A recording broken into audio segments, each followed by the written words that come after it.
There's a quote attributed to Seneca that states, "No man is more unhappy than he who never faces adversity, for he is not permitted to prove himself." Meaning, it's in pursuing the difficult thing that we obtain meaning, recognition, that we prove ourselves. But prove ourselves to whom? This is the same Seneca who famously stated that we suffer more in imagination than we do in reality. That he is most powerful who has power over himself. And that's one of the beautiful things about Stoicism. It makes us ask a very simple but often overlooked question: who's really the adversary here?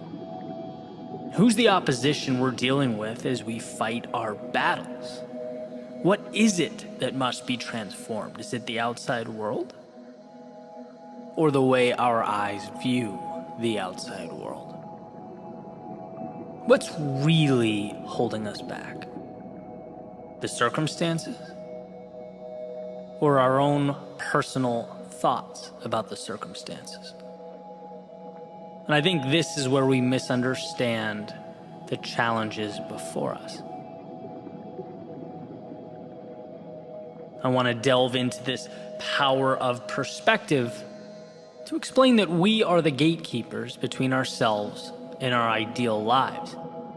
And very often we do a good job of ensuring that gate stays closed. We sabotage our own goals, our own dreams, our own happiness, while simultaneously pointing the finger at a million externalities.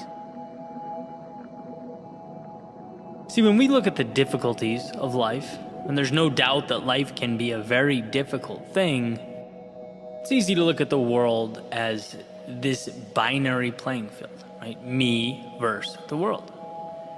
And in fact, we often visualize the world as the enemy pushing back against us, as if its motives were counter to ours. But so many of these narratives, these stories, they actually say nothing about the outside world. And when we look deeper, it becomes apparent that they actually say a whole lot more about us. It's the one viewing that gets to decipher what the circumstance means. And so all narratives are reflections of the observer. Jim Rohn used to tell a story about two brothers who had an alcoholic father. He'd come home drunk, he'd abuse his sons. They had a terrible childhood.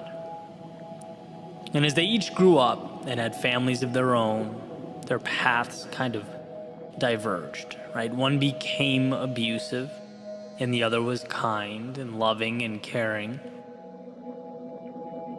And when confronted, the now abusive brother stated, "Well, look, how can you blame me?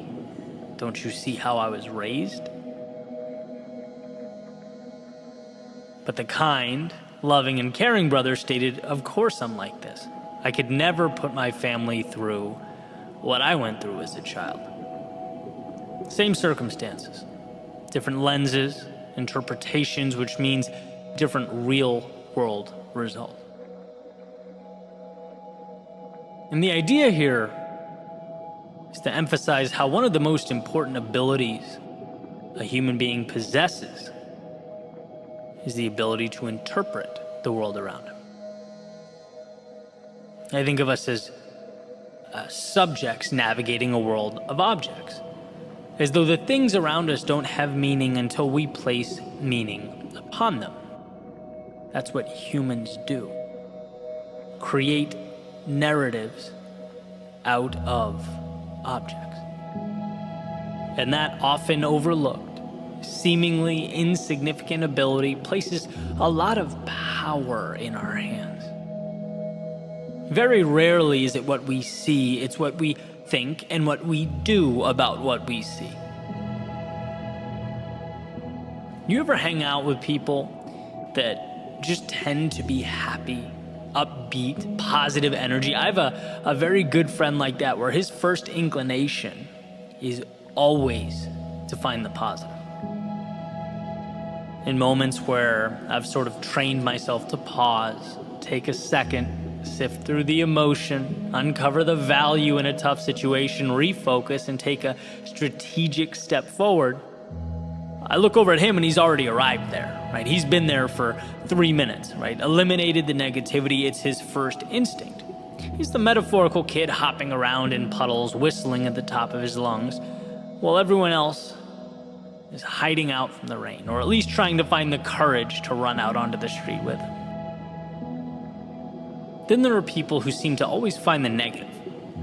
It doesn't really matter what the situation is. Happiness is fleeting, only to reveal the negativity that never seems to go away, right? The kind of person that if they won the lottery, their first thought might be, oh no, but what if I lose it all? Both examples are people projecting themselves onto the world around them. The same way that smoke covers and consumes an entire room. It's not the room that's the culprit. Here's another example from Jim Rohn, since we're on a Jim Rohn kick. He was making a similar point, and this is all from a collection of speeches he has on Audible, comparing humans to oranges, which is probably not a comparison you've made recently, but he said, there's consistency to an orange in that it can be filled with one thing. When you squeeze an orange juice is coming out. Period. It will never be apple juice or grapefruit juice. It will only emit what it has inside, which is orange juice. And well, here's the connection. When life pressures us, challenges us, or metaphorically squeezes us, we only emit the emotions that are contained and available, that are alive and well within us. If there is no jealousy contained in our thinking, we're not going to project jealousy out into the world. If there is no hatred within us, we will not project hatred onto others.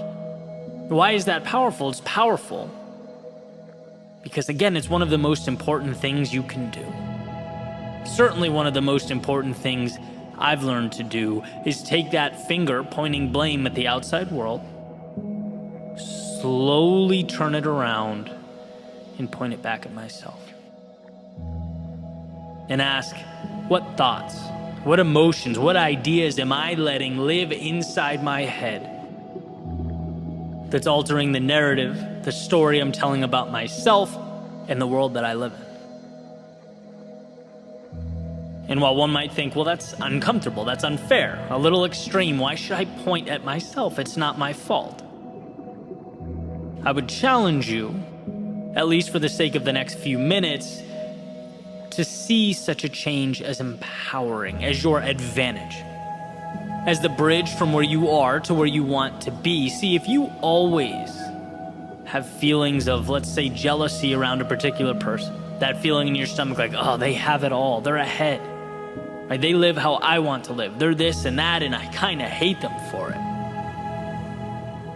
You're naively giving the external world the power. You're saying, I feel the way I do because of that out there, some cosmic injustice. You are powerless because you're neglecting your personal agency as a factor. But when you turn that finger around